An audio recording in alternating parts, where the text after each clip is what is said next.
The sacred caves of Mount Lacaris echoed with the ancient chants of the Silver Blood Pack as wolves gathered for the most important ceremony of their kind. The mating ritual, held under the full moon's silver glow, would bind fated mates together for eternity. Deep within the heart of the mountain, where crystalline formations caught and amplified the moonlight, Iron Silverwind knelt among the other unmated wolves, his heart racing with anticipation and fear. At 22, Iron was considered late to find his mate, but his family's rare gift of prophetic sight had always marked him as special. Since childhood, he had been prepared for this moment, trained in the ancient ways, taught to recognize the pull of a true bond. His Omega nature, combined with his bloodline's mystical abilities, made him a valuable member of the pack despite his gentle disposition. The new pack leader, Raiden Ironforge, stood at the center of the ceremonial circle. He was everything an alpha should be, tall, powerfully built, with the kind of commanding presence that made other wolves instinctively submit. His dark hair gleamed in the moonlight, and his steel-gray eyes swept over the assembled wolves with the confidence of someone born to rule. Iron felt the familiar tingle in his chest as the ceremony began, the ancestral magic that would reveal true mates beginning to stir. The pack elder raised his staff, calling upon the moon goddess to bless their gathering. One by one, the bonds began to form, silver threads of light connecting destined pairs across the circle. When Iron felt the pull, it was like lightning striking his very soul. The connection blazed between him and Raiden, visible to everyone present as a cord of pure silver light. For a moment, hope and joy flooded through him. This was it, his destiny, his purpose, his future. He began to step forward, as tradition demanded, to meet his mate in the center of the circle. But Raiden's face twisted with disgust as he stared at the bond connecting them. "An Omega?" he snarled, his voice carrying across the cavern. "This is a joke. I will not bind my life to a pathetic, emotionally unstable creature. Get out of my sight." The words hit Iron like physical blows. Around him, the pack gasped and murmured, their shock rippling through the sacred space. But Raiden wasn't finished. With a violent gesture, he grasped the silver thread between them and tore it apart, the bond shattering like glass.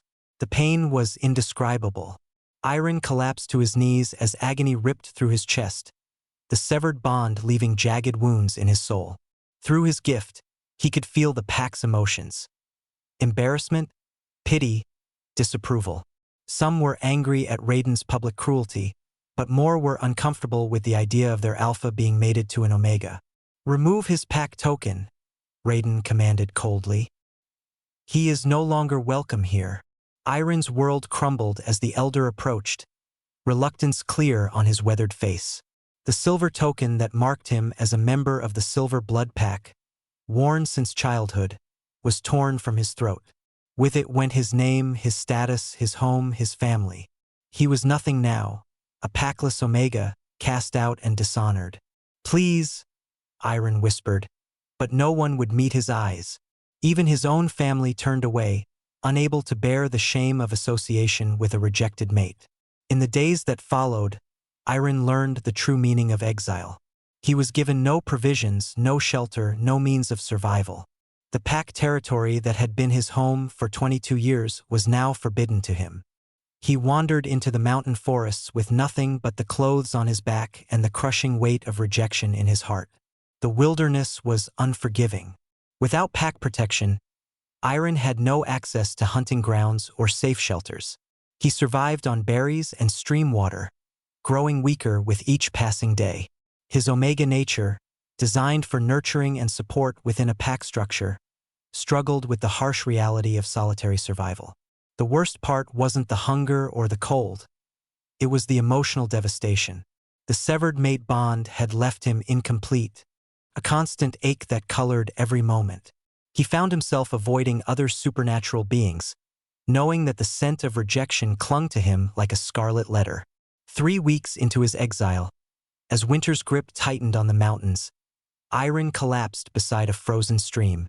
His body, already weakened by malnutrition and exposure, finally gave up. As consciousness faded, he thought this might be a mercy. Death would be preferable to the endless pain of existing as a broken, rejected thing. But death didn't come. Instead, he woke to find himself in a bed softer than anything he had ever known, surrounded by walls of dark stone hung with tapestries that seemed to shift and move in the flickering candlelight. The scent in the air was strange. Old leather, aged wine, and something else, something otherworldly that made his Omega instincts both curious and cautious. Finally awake, are we? The voice was cultured, with an accent Iron couldn't place. He turned to see a figure seated in a chair near the window, partially hidden in shadow. When the being moved into the light, Iron's breath caught. The vampire was devastatingly beautiful in the way only the undead could be. Pale skin seemed to glow with its own inner light, contrasting sharply with hair so dark it seemed to absorb light rather than reflect it. His features were aristocratic, sharp and elegant, with high cheekbones and a mouth that suggested both cruelty and sensuality. But it was his eyes that held Iron captive, ancient crimson orbs that seemed to see straight through to his soul. "I am Kael Nightborn," the vampire said, rising with fluid grace. "And you, little wolf, were dying in my territory. I couldn't have that. The smell of death is so unpleasant." "I'm sorry," Iron whispered, his voice hoarse from disuse. "I didn't know. I'll leave." "You'll do nothing of the sort," Kael interrupted, moving closer. Even his walk was predatory, each step calculated and precise. "You're barely alive as it is. Besides, I'm curious about you. A rejected Omega with prophetic blood. How deliciously tragic." Iron flinched at the casual mention of his shame, but Kael's expression didn't change. If anything, there was something almost interested in those ancient eyes. "You're weak, pathetic, and frankly smell terrible," Kael continued with brutal honesty. "But there's something about you that intrigues me. Perhaps it's the way you've survived this long on your own, or perhaps it's the depth of pain I can sense in you. Either way, you'll stay here until I decide what to do with you." "What do you want from me?" Iron asked, struggling to sit up despite his weakness. Kael's smile was sharp, revealing the tips of deadly fangs. "Service. This manor is large, and I have need of someone to tend to the more mundane tasks. You'll clean, organize my library, tend the herb gardens. In exchange, you'll have food, shelter, and protection." It wasn't really a choice, and they both knew it. Iron nodded weakly, grateful for any chance at survival, even if it meant serving a vampire lord. The following weeks were a harsh adjustment. Kael's manor was ancient and sprawling, filled with artifacts and books that seemed to whisper with their own power. Other servants moved through the halls, some human, some other supernatural beings who had found their way into the vampire's employ. Most ignored Iron, but a few took pleasure in tormenting the fallen Omega, sensing his weakness and shame. Kael himself was an enigma. He could be coldly cruel one moment and unexpectedly gentle the next. He never harmed Iron directly, but his cutting words and casual dismissals were their own form of torture. Yet sometimes, when he thought no one was looking, Iron caught glimpses of something else in those ancient eyes. Curiosity, perhaps even concern. The vampire's library became Iron's refuge. Surrounded by thousands of volumes spanning centuries and covering topics from alchemy to astronomy, he found a kind of peace among the books. His prophetic abilities, dormant since his rejection, began to stir again as he read ancient texts about magic and mysticism. It was while organizing a particularly old section that Iron first revealed the depths of his true nature. A young human servant, barely more than a child, had been injured in a fall. The other servants were too afraid to help, knowing Kael's displeasure at disruptions. But Iron couldn't stand by and watch the boy suffer. Drawing on half-remembered lessons from his Pax healers and guided by his awakening gifts, Iron managed to tend the child's wounds. His touch seemed to carry healing properties, and his gentle words soothed the boy's fears. When Kael discovered them, Iron braced for punishment. Instead, the vampire studied him with those penetrating eyes. "Interesting," was all he said, but something had shifted between them. From that day forward, Kael began to take a more active interest in Iron's development.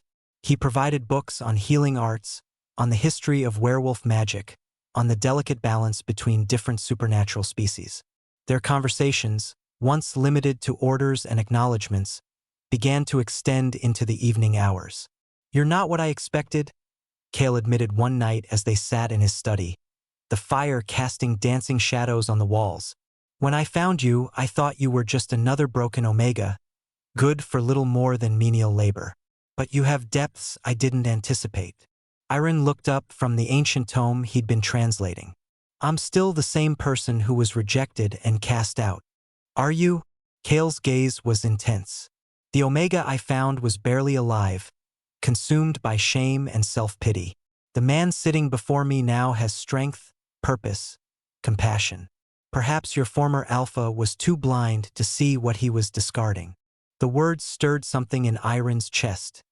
Not the desperate hope of his youth, but a quieter, steadier flame. He was changing, growing into something he never could have imagined while trapped within pack expectations.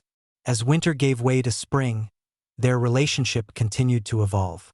Kael began training Iron in defensive magic and combat techniques, claiming he needed servants who could protect themselves. But Iron sensed there was more to it than mere practicality.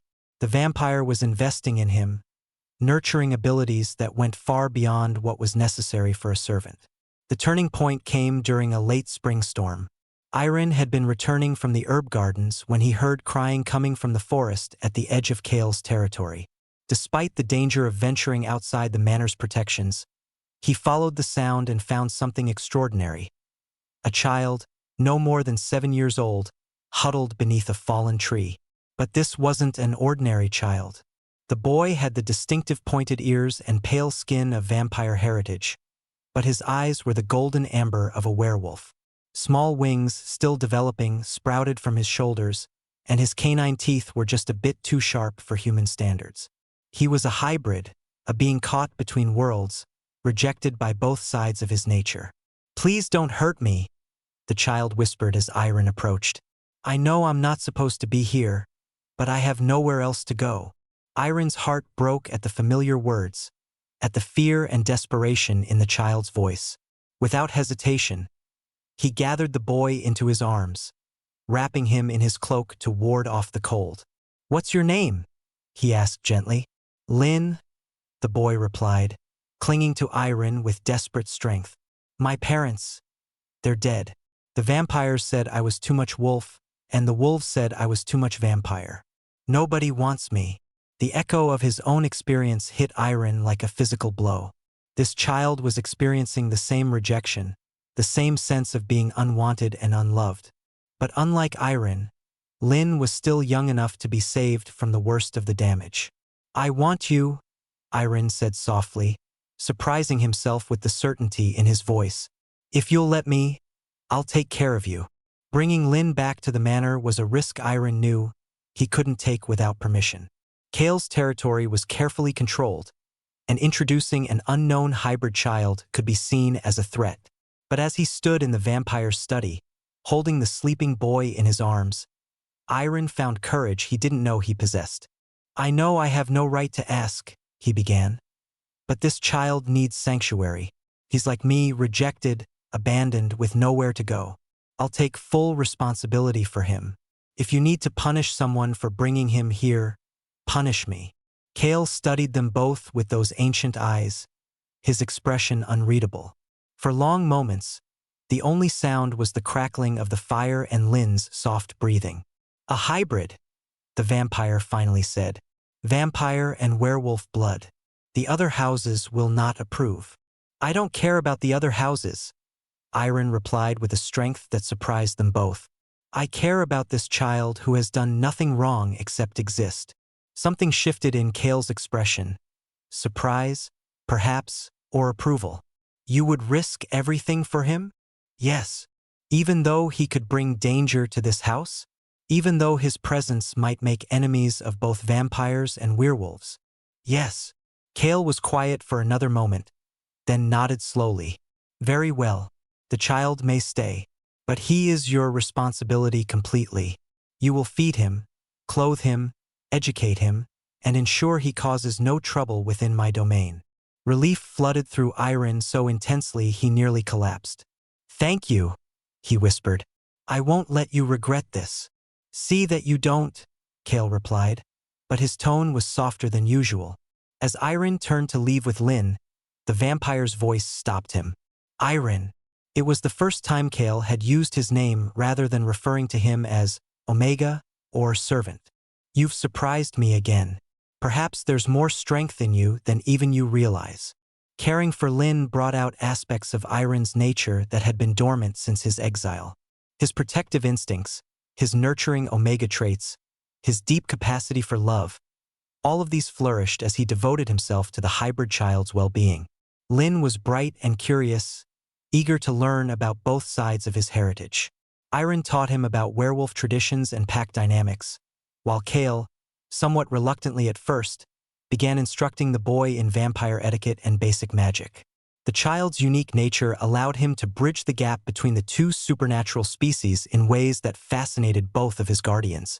"He's remarkable," Kael observed one evening as they watched Lin practice his shape-shifting abilities in the manor's courtyard. The boy could partially transform, gaining enhanced senses and strength without fully changing form. "I've never seen anything like his adaptability."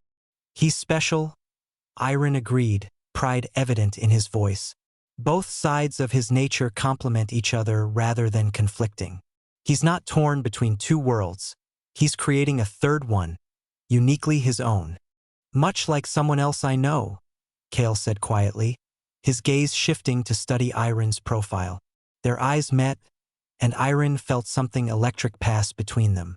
It wasn't the overwhelming compulsion of a mate bond, but something subtler and perhaps more precious: mutual respect, deep affection, and the slow burn of desire that had been building between them for months. "Kael," Iron began, but the vampire raised a hand to stop him. "I am not in the habit of making emotional declarations," Kael said carefully. "I am not obligated to love, to commit, to feel anything beyond mild interest. But somehow, inexplicably, I find myself wanting you to stay, not as a servant, but as something more." Iron's heart raced, but he forced himself to remain calm. "What are you saying?" "I'm saying that you've become important to me. You and Lin both.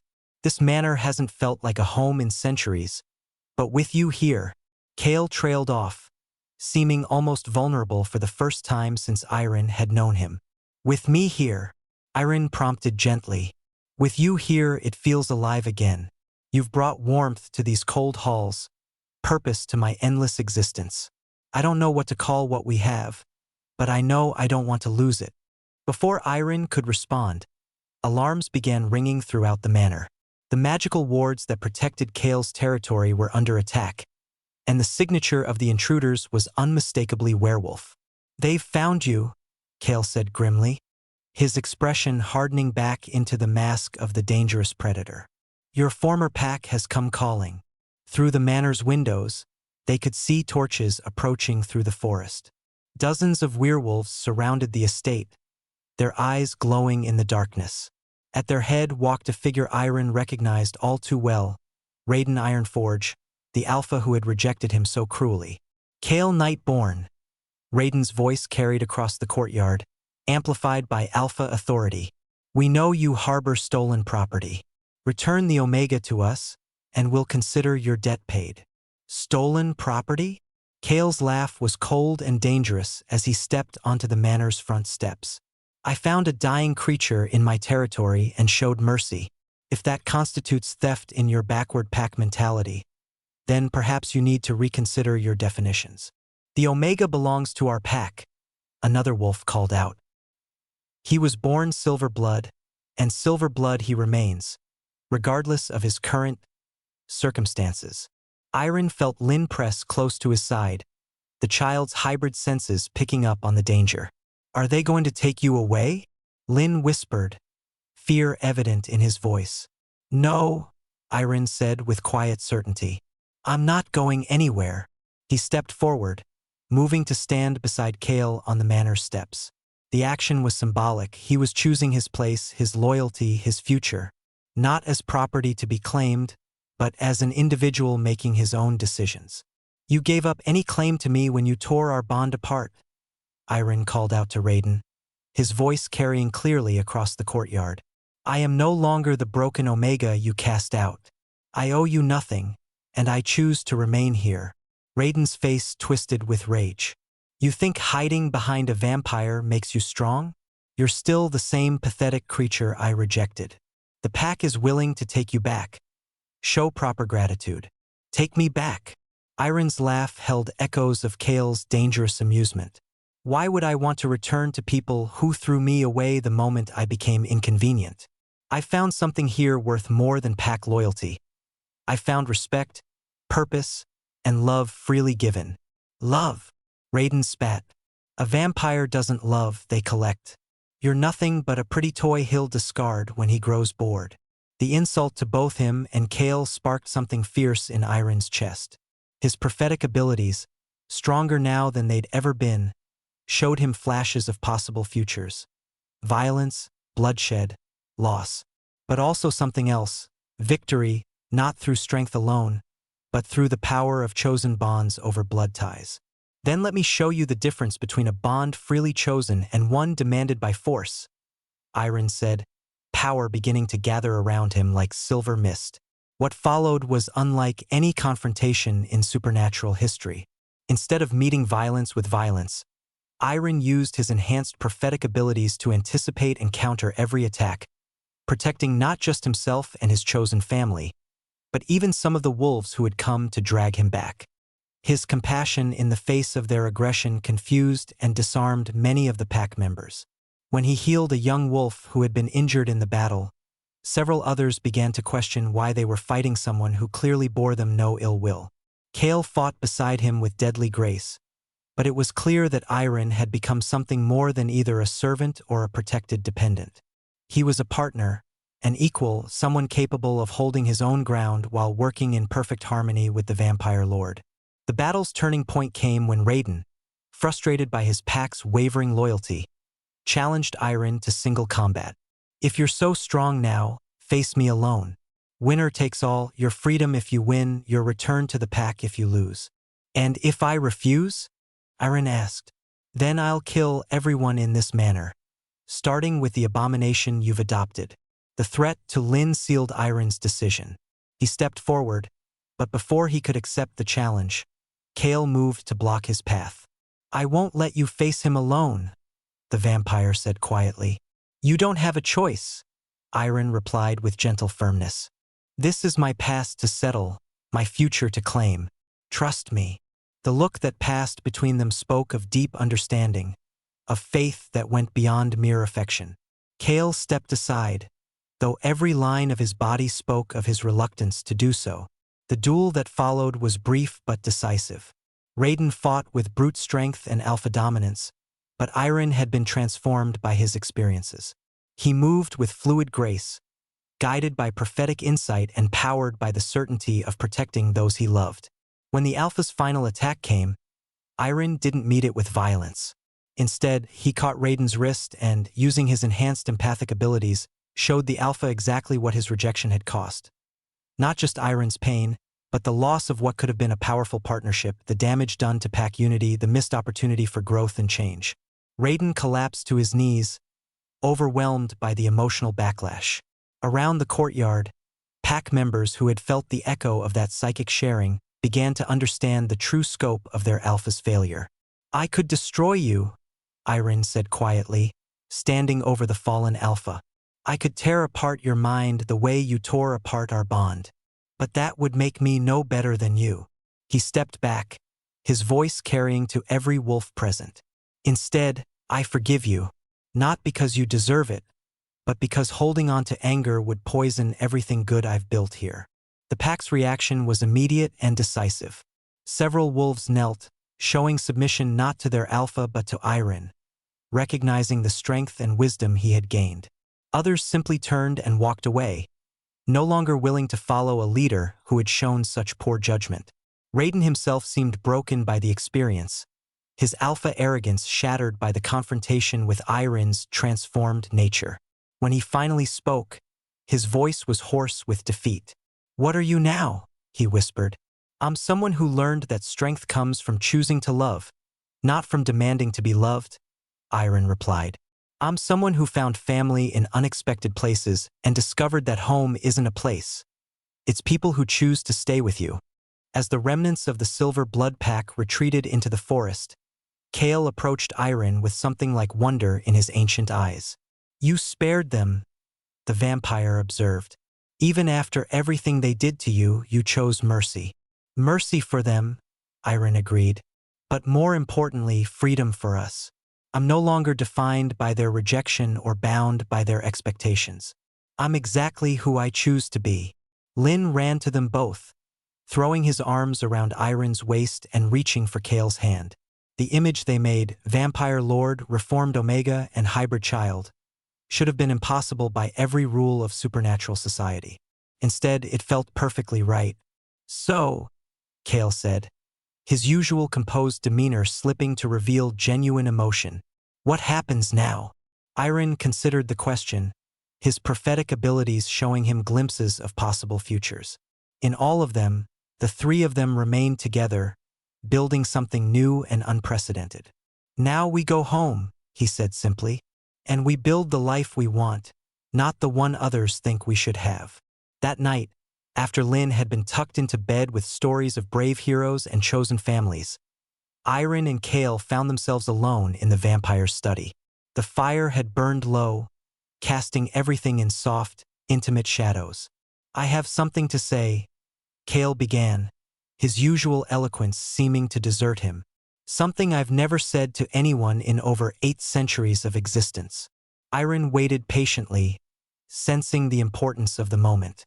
"I love you," Kael said simply, "not as a master loves a favored servant, not as a collector loves a prized possession, but as one soul loves another.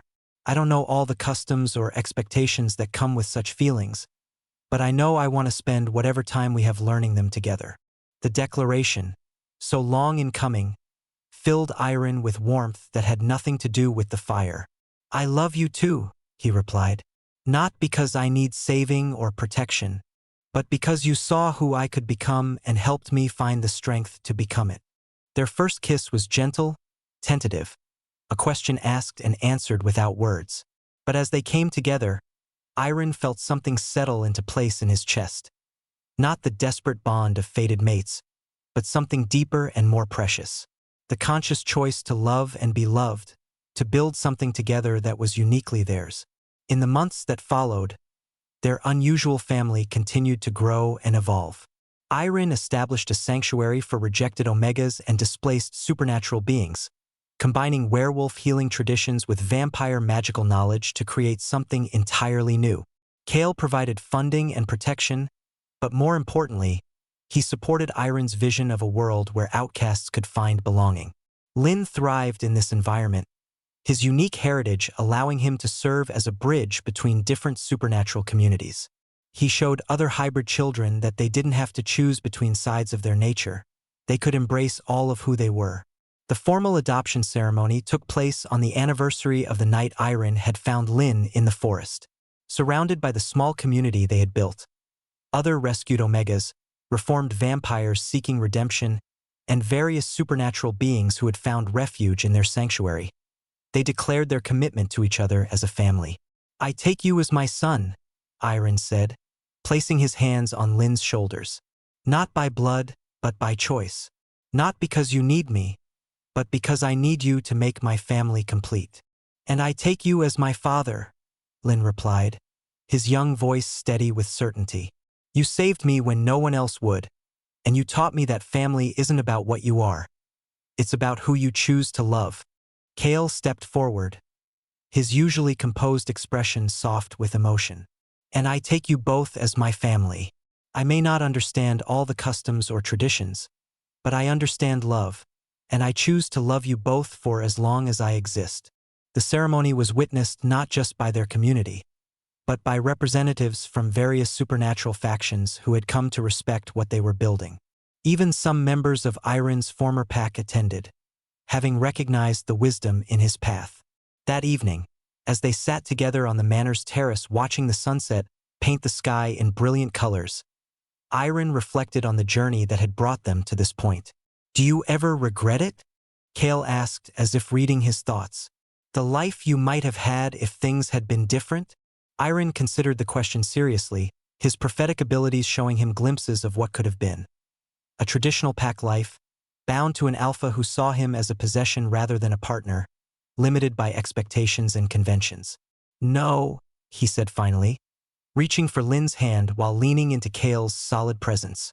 "I thought my life ended the night I was rejected and cast out.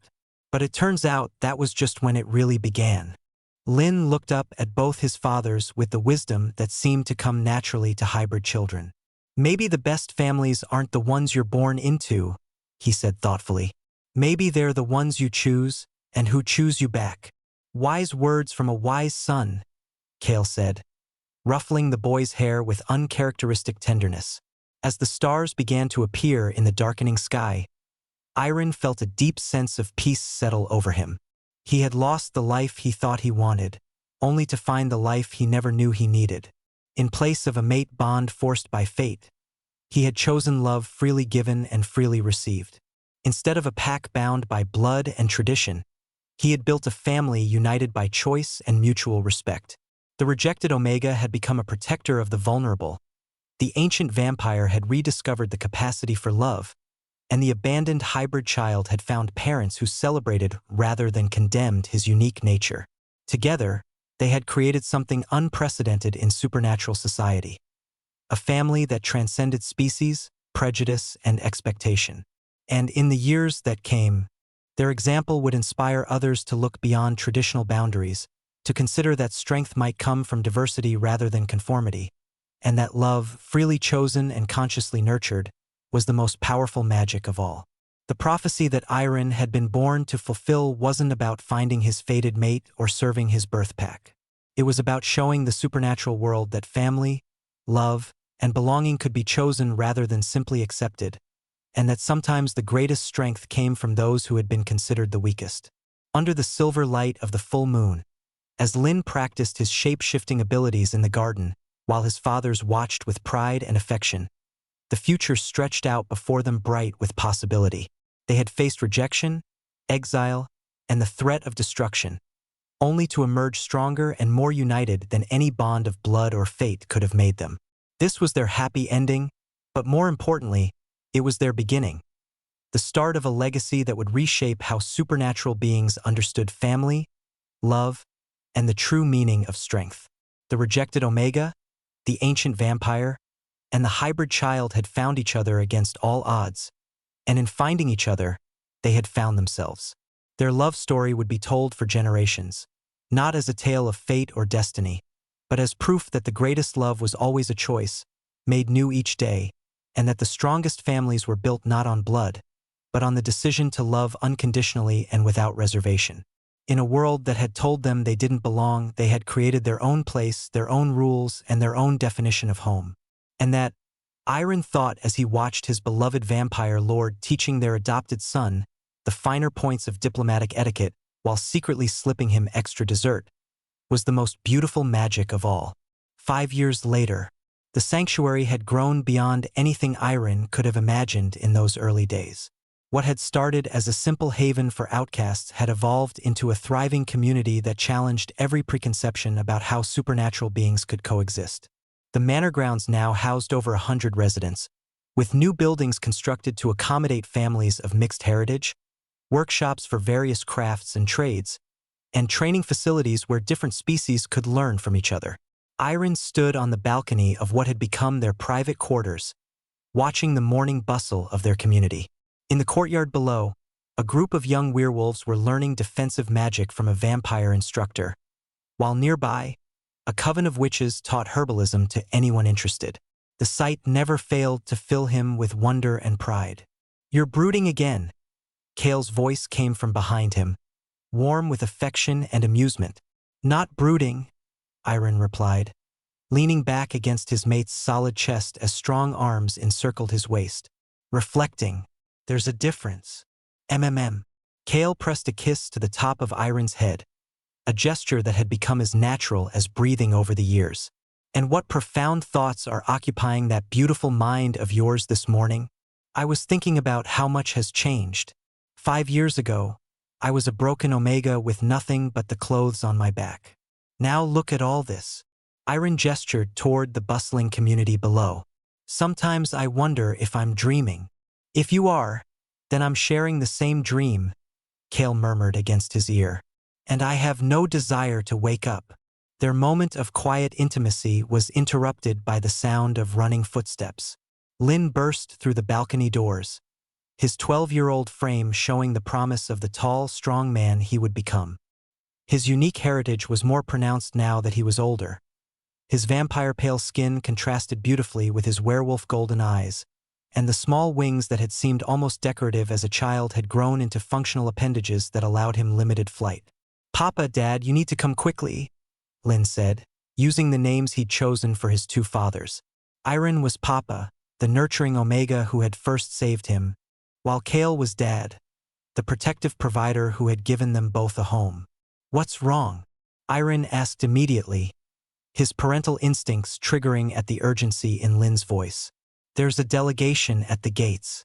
Vampires from the High Court and werewolves from the Northern Territories. They say they want to discuss the situation with our sanctuary."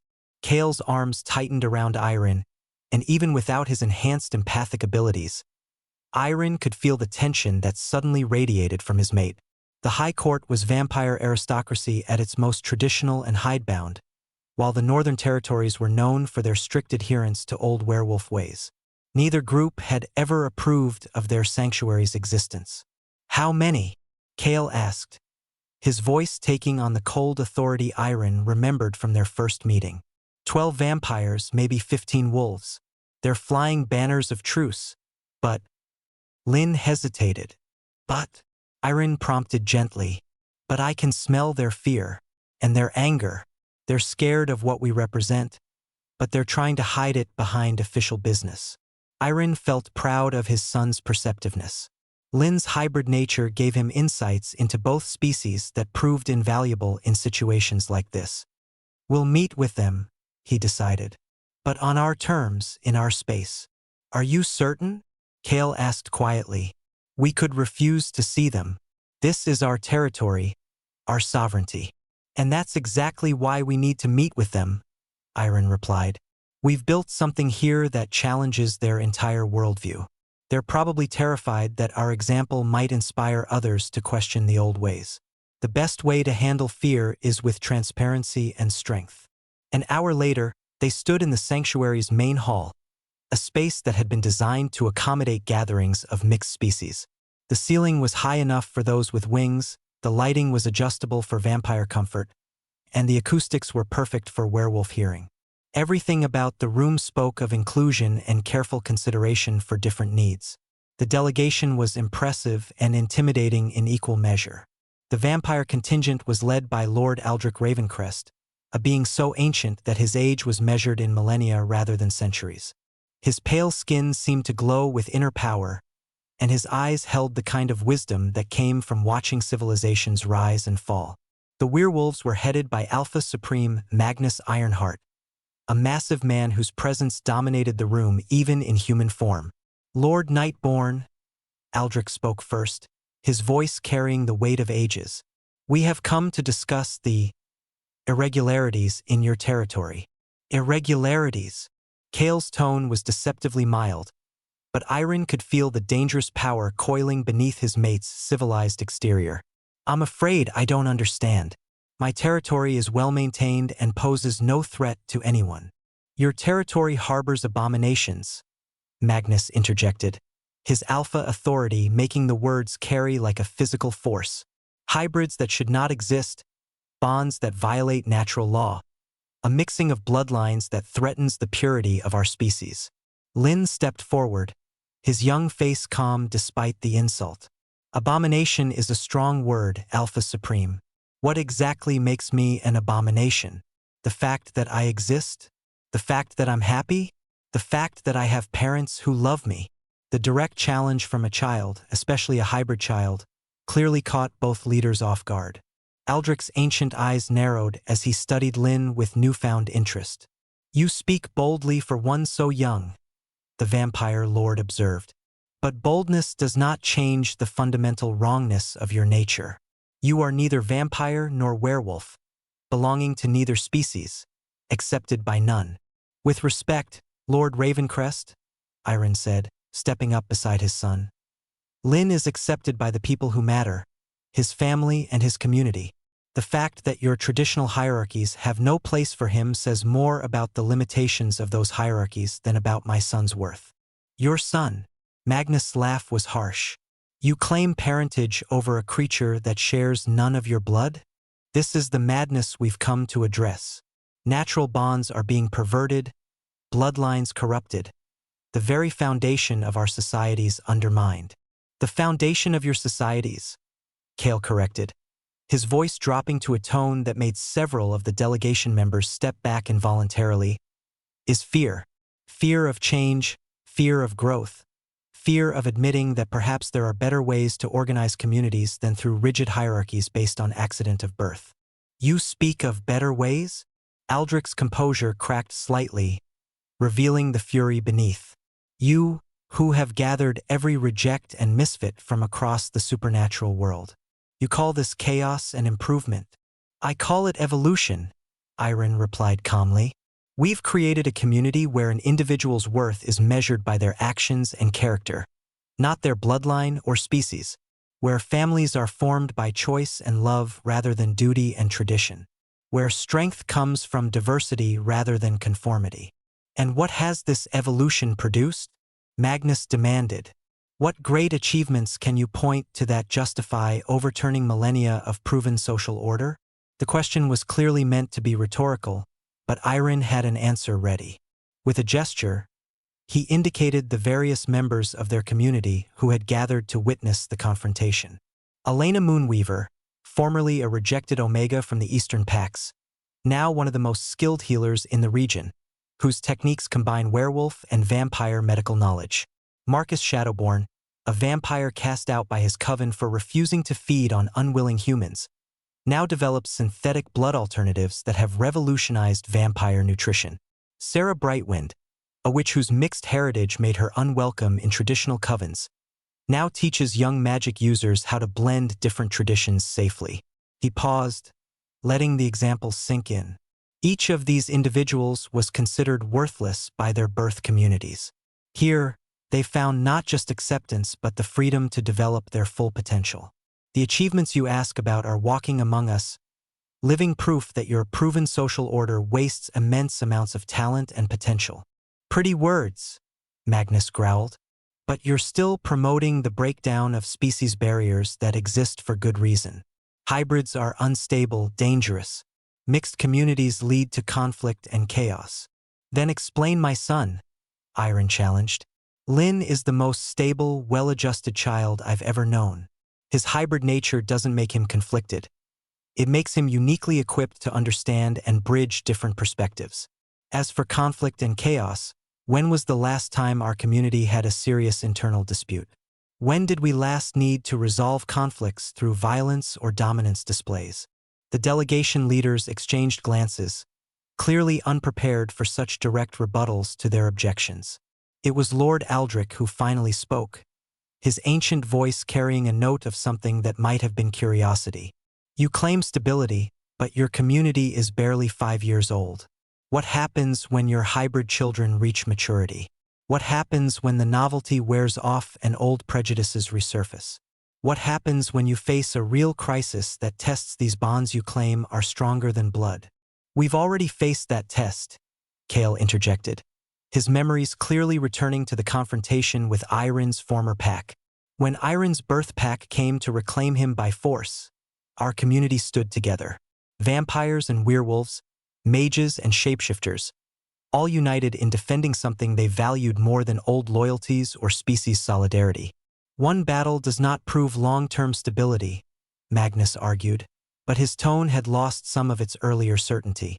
You're right, Iron agreed, surprising everyone. One battle doesn't prove anything, but 5 years of daily choices do. Every morning, the people in this community wake up and choose to be here. They choose to respect each other, to work together, to build something better than what they left behind. That's not the desperate bonding of people with no other options. It's the conscious decision of individuals who have found something worth preserving. And what of the greater supernatural community? Eldrick asked. Your little experiment might work in isolation, but it threatens the stability of the larger world. Other vampires see your success and begin to question their own society's structure. Other werewolves wonder why they must submit to alphas who rule through fear rather than earning respect. Is that such a bad thing? Lin asked, his young voice cutting through the political maneuvering with startling clarity. If people are questioning systems that make them miserable, maybe those systems need to be questioned. The simple wisdom of the statement hung in the air like a challenge. Several members of the delegation looked uncomfortable, clearly recognizing the truth in the hybrid child's words. The boy speaks sense, one of the younger vampires said, earning sharp looks from his superiors. Lord Ravencrest, with respect, perhaps we should consider that their success isn't a threat to our stability but evidence that our current methods might be incomplete. Incomplete! Magnus' voice carried a warning that made the younger vampire pale, but he didn't back down. Our covens are riddled with political intrigue and power struggles. Half our members are miserable, bound by obligations they never chose. Meanwhile, this community shows genuine contentment, real loyalty, impressive achievements. Perhaps instead of seeing them as a threat, we should see them as teachers. Enough, Aldrich snapped. But Iron could see that the vampire lord was troubled by his subordinate's words. We did not come here to debate philosophy. We came to address a practical problem. Your community's influence is spreading. Other mixed settlements are appearing, using your sanctuary as a model. Traditional power structures are being questioned. This cannot continue. Why not? Iron asked simply. If our way produces happier, healthier, more productive communities, why shouldn't it spread? Because it threatens everything we've built, Magnus replied bluntly. If werewolves decide they don't need alphas, if vampires choose their own associations rather than following bloodline hierarchies, if hybrids are accepted as equals rather than aberrations, then what happens to those of us who derive our authority from the old ways? The honest admission hung in the air like a confession. Iron felt a moment of sympathy for these leaders who had built their entire identities around systems that were being proved obsolete. Perhaps, he said gently, you could find new sources of authority, leadership based on wisdom rather than birth, respect earned through service rather than demanded through tradition, power used to protect and nurture rather than control and dominate. You ask us to abandon everything we know, Aldrich said, his ancient composure finally cracking to reveal the uncertainty beneath, to cast aside millennia of tradition for an untested experiment. I ask you to consider that traditions should serve people, not the other way around, Iron replied. When traditions become chains that prevent growth and happiness, it's time to forge new ones. The confrontation might have continued indefinitely, but it was interrupted by an unexpected arrival. A young vampire, barely out of adolescence, burst into the hall with obvious distress. Lord Ravencrest, the newcomer gasped. Urgent news from the Eastern Territories. The Blackwood Coven is in revolt. They've declared independence from the High Court and are demanding recognition as a sovereign entity. The effect on the delegation was immediate and profound. Several vampires began speaking at once, their composure shattered by this development. Magnus looked equally disturbed, clearly understanding the implications for his own territories. When did this happen?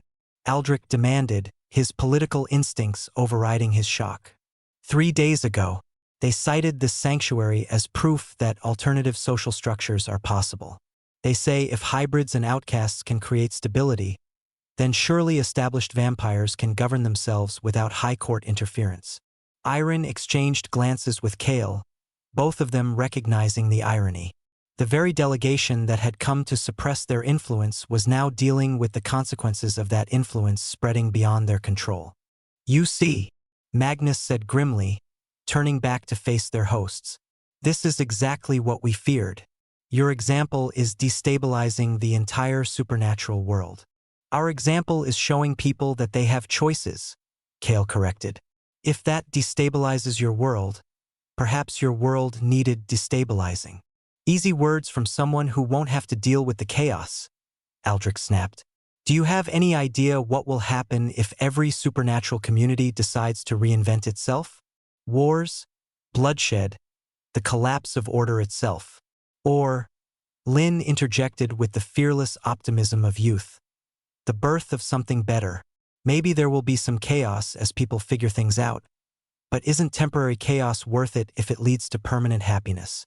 The debate was interrupted again, this time by the arrival of Sarah Brightwind, the mixed heritage which Irene had mentioned earlier. She approached with obvious reluctance, clearly aware she was interrupting something important. I'm sorry, she said, but we have a situation that requires immediate attention. A group of refugee children has arrived at our gates, werewolf cubs whose pack was destroyed in territorial fighting. They're traumatized, malnourished, and they've been traveling for weeks looking for sanctuary. The practical crisis cut through the philosophical debate like a blade. Irene's protective instincts kicked in immediately. How many children? 8, ranging in age from 5 to 14. Their parents died defending their territory from a neighboring pack that wanted to expand. The cubs managed to escape, but they've been living wild ever since. Bring them in immediately, Irene ordered. Get them to the medical wing, have Elena check them over, and prepare rooms in the children's quarters. Make sure they understand they're safe now. Already done, Sarah replied with a smile. But some of them are asking for the Omega Father they've heard stories about. They want to meet the one who saves lost children. The title made Irene's cheeks warm with embarrassment, but he couldn't deny the pride he felt. Somewhere in the supernatural world, his reputation as a protector of the vulnerable had spread enough that desperate children sought him out. I'll go to them, he said, but Magnus stepped forward to block his path. Those are werewolf cubs, the Alpha Supreme said firmly. They belong with their own kind, not in this mixed community. I'll take responsibility for them. You'll take them to do what? Irene asked, his voice carrying a dangerous edge. Place them in foster packs where they'll be treated as burdens? Train them to be soldiers in territorial wars like the one that killed their parents? Force them into rigid hierarchies where their trauma will be seen as weakness? I'll place them where they belong, Magnus insisted, with proper werewolf families who can teach them their heritage. And if they don't want to go? Lin asked, his hybrid nature giving him unique insight into the situation. What if they choose to stay here, where they've heard they'll be accepted and loved unconditionally? Children don't get to choose, Magnus replied dismissively. They go where adults decide is best for them. In your world, perhaps, Irene said, his protective instincts fully aroused now. In ours, everyone gets a voice, including children. We'll ask them what they want, and if they choose to stay, they'll have a home here for as long as they need it. The standoff was broken by the arrival of the refugee cubs themselves. 8 children, thin and dirty from their journey, but with the unmistakable dignity that came from surviving impossible odds. They looked around the grand hall with wide eyes, clearly overwhelmed by the mix of species present. The oldest, a girl of perhaps 14, stepped forward as their apparent leader. Are you the Omega Father? She asked, looking directly at Irene. The one who saves lost children and builds families from choice instead of blood? I'm Irene, he replied gently, kneeling to bring himself to her eye level. And yes, I help children who need homes. What's your name? I'm Arya, she said, her voice steady despite her youth. These are my pack siblings. We've been traveling for 3 weeks, looking for the sanctuary where outcasts become family. You found it, Irene assured her. You're safe now, all of you. These children belong with their own kind, Magnus interjected, his alpha authority making his voice carry across the hall. I'll see that they're properly placed with werewolf families. Arya's reaction was immediate and fierce. She moved protectively in front of the younger cubs, her juvenile features showing a determination that was heartbreaking in its intensity. No, she said firmly. We didn't survive our pack's destruction and travel for weeks just to be handed over to strangers who'll see us as obligations. We came here because we heard this was a place where families are made by choice, where children have voices, where love matters more than blood. The confrontation between the teenage girl and the powerful Alpha Supreme would have been almost comical if not for the deadly seriousness of the situation. Here was a child who had lost everything, standing up to one of the most powerful werewolves in existence to protect her chosen siblings. "You don't understand what you're choosing," Magnus said, his tone gentling slightly as he recognized the trauma behind her defiance. "This place is an aberration, an experiment that violates natural law. You need to be with your own kind, learning proper werewolf ways." "Our own kind killed our parents," Arya replied with bitter wisdom. "Our own kind destroyed our home for territory they didn't even need. Our own kind told us we were burden when we asked for help. Why would we want to go back to that?" The simple question cut through all of Magnus' political rhetoric. Several members of his delegation looked uncomfortable, clearly recognizing the truth in the child's words. "Not all werewolf communities are like that," Magnus insisted, but his voice lacked its earlier conviction. "And not all mixed communities are chaotic," Iron added quietly. "Arya, you and your pack siblings are welcome here for as long as you want to stay. You can meet other children, see how our community works, and then decide what feels right for you. No pressure, no ultimatums." "What about proper werewolf education?" one of Magnus' subordinates asked. "These cubs need to learn their heritage, their cultural traditions." "We have werewolf teachers here," Lynn interjected. "Former pack members who joined our community. They can teach werewolf history, traditions, and skills. But they can also learn about other cultures, other ways of living. They'll have choices that pure werewolf communities don't offer, including the choice to leave if they want to," Iron added. "We don't hold anyone here against their will. If, after living with us for a while, any of these children decide they'd prefer a traditional werewolf pack, we'll help them find one." The offer was clearly not what the delegation had expected. They had come prepared to argue against forced integration, not voluntary association with guaranteed exit options. "This is madness," Aldrich said, but his tone suggested fascination rather than outrage. "You're offering to educate werewolf cubs in your ways while simultaneously promising to help them leave if they choose traditional paths. What do you gain from such an arrangement?" "Happy, healthy children," Iron replied simply. "Whether they stay or go, they'll know they're loved and valued. They'll have skills and knowledge to navigate whatever path they choose. And they'll remember that there are places in the world where outcasts become family." "You're gambling that they'll choose to stay," Magnus observed shrewdly. "We're gambling that if we do right by them, they'll make the choice that's best for them," Kael corrected. "And we're confident that what's best for most people is a community built on acceptance rather than hierarchy." The philosophical debate was interrupted by one of the younger cubs, a boy of perhaps 7, who had been listening with the intense focus that traumatized children often displayed. He tugged on Arya's sleeve and whispered something in her ear. Arya's expression softened as she listened. Then she looked up at the assembled adults. "Tomas wants to know if it's true that the hybrid boy has wings, and if he'll teach us to fly." Lynn grinned, his youthful enthusiasm breaking through the political tension. "I can't actually fly yet. My wings aren't big enough. But I'm learning, and I'd love to show you what I can do. I can also show you how to use enhanced senses from both sides of supernatural heritage. And Elena can teach you healing magic that works for werewolves," Sarah added, drawn into the conversation by the children's obvious interest.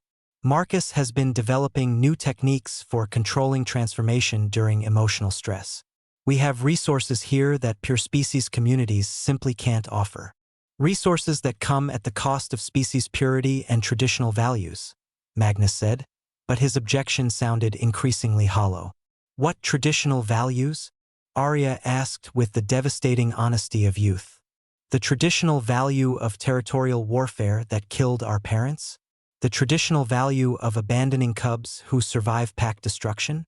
The traditional value of might makes right leadership that let our alpha start a war he couldn't win? The girl's questions struck at the heart of the delegation's arguments. These weren't abstract philosophical debates. They were practical questions about how to build communities that actually protected and nurtured their members.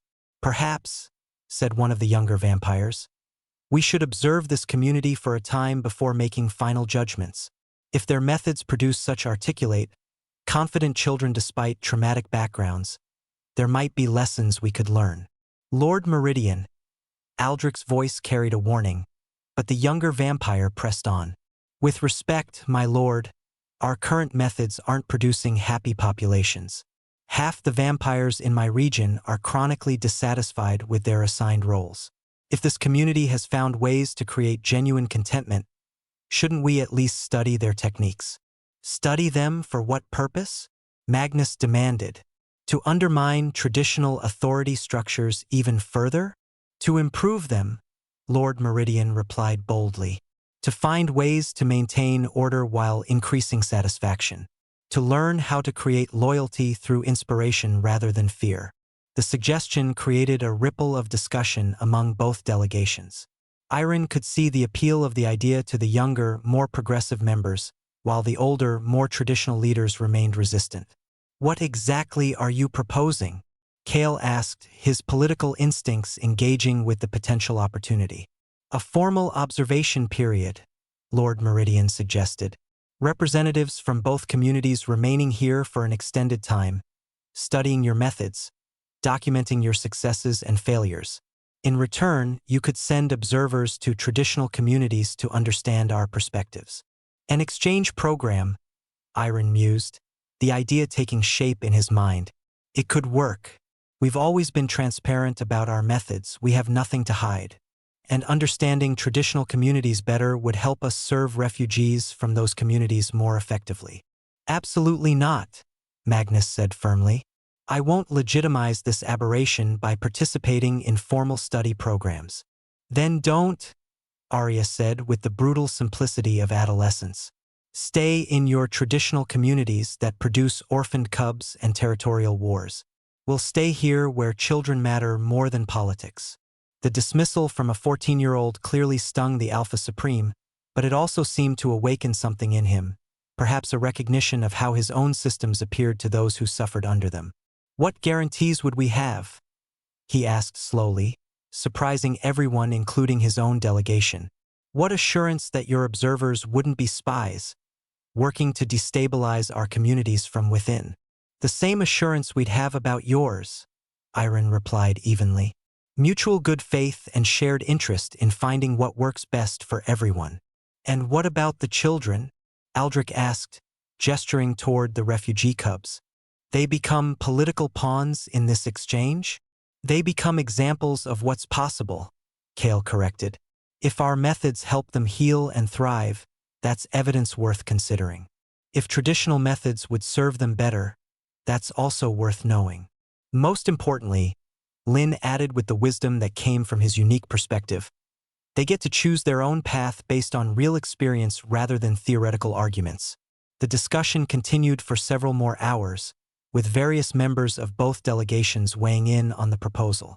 By evening, a tentative agreement had been reached, a 6-month exchange program, with carefully selected observers from each community studying the other's methods and reporting back to their leadership.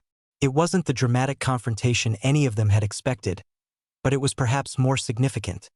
A first step toward dialogue rather than opposition, understanding rather than fear. As the delegations prepared to depart, Aldrich approached Iron privately. "You've created something remarkable here," the ancient vampire admitted. "I'm not certain it's sustainable on a larger scale, but I can't deny its effectiveness within these bounds." "Thank you," Iron replied. "That means more coming from someone with your experience than you might realize." "Don't thank me yet," Aldrich warned. "There are forces in both our communities that will see this exchange as betrayal. You may have made powerful enemies today." "We made enemies the day we chose to exist," Kael interjected, moving to stand beside his mate.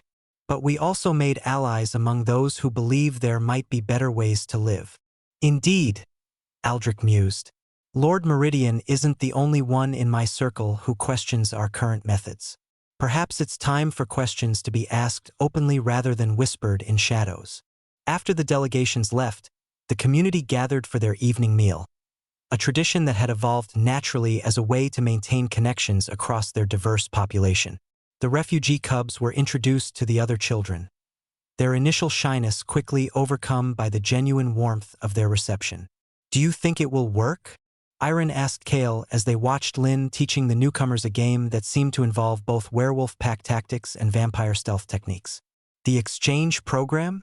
Kael considered the question seriously. "It's a risk. Some of the observers will come here determined to find fault, just as some of ours will go to traditional communities expecting to find only oppression and misery. But some will come with open minds," Iron added hopefully, "and some will find things that challenge their preconceptions." "Change is never easy," Kael agreed, "but you've proven that it's possible. 5 years ago, who would have believed that a rejected Omega and an ancient vampire could build a thriving community of outcasts? 5 years ago, I wouldn't have believed I'd survive my rejection, let alone thrive," Iron admitted.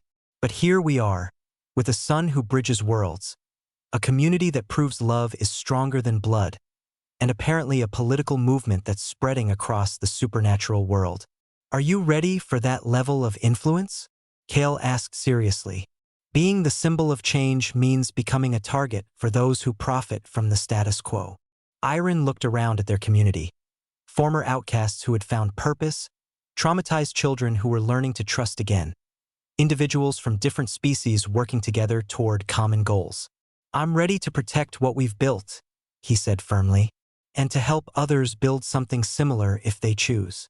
Then we'll face whatever comes together," Kael said, pulling Iron closer. "All of us as a family." As the evening wound down and the community settled into the peaceful rhythms of home, Iron reflected on how far they had all come. The rejected Omega had become a leader, the ancient vampire had rediscovered the capacity for growth, and the abandoned hybrid child had become a bridge between worlds. But perhaps most importantly, they had proven that family was indeed a choice, one that could be made and remade every day, strengthened by challenges and deepened by shared commitment to something greater than individual desires. The future stretched before them uncertain but bright with possibility, and whatever challenges lay ahead, they would meet them together, as they had always done, with love, with courage, and with the unshakable belief that everyone deserved a place to belong.